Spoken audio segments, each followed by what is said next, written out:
దేవుని పరిశుద్ధ నామములో అందరికీ వందనములు.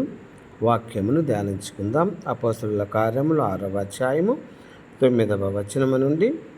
అప్పుడు లిబెర్తీనులదు అనబడిన సమాజములోను, కురేనియుల సమాజములోను, అలెగ్జాంద్రియుల సమాజములోను, కిలికియ నుండి, ఆసియా నుండి వచ్చిన వారందరిలోనూ కొందరు వచ్చి సైఫానుతో తర్కించిరి. కానీ మాటలాడుటయందు అతడు అగపరిచిన జ్ఞానమును, అతనిని ప్రేరేపించిన ఆత్మను వారు ఎదిరింపలేకపోయిరి.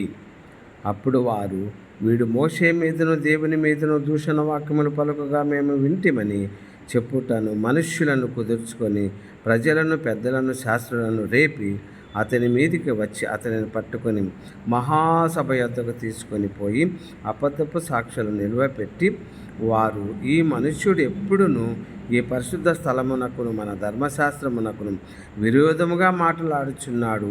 ఈ నజరేయుడైన యేసు ఈ చోటును పాడు చేసి మోషే మనకిచ్చిన ఆచారములను మార్చునని వీడు చెప్పగా మేము వింటిమనిరి.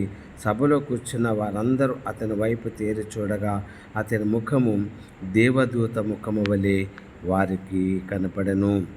ప్రభువునందు ప్రియ సహోదరి సహోదరుడా, సత్యమును ఎరిగి జీవించుచున్నటువంటి వారి వైపు ఈ లోకపు ఇదిగో అపవాది పొంచుకొని ఉండుట ఈ వాక్యము ద్వారా మనము చూచుచున్నాం.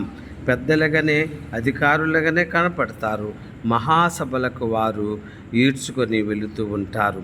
జాగ్రత్త పడి వాక్యమును విధేయపడచ్చు. ఇదిగో దేవుడిచ్చిన జ్ఞానమందు బలపడు నిమిత్తమై ప్రభు ఈ వాక్యమును దీవించునుగాక. ఆమెన్.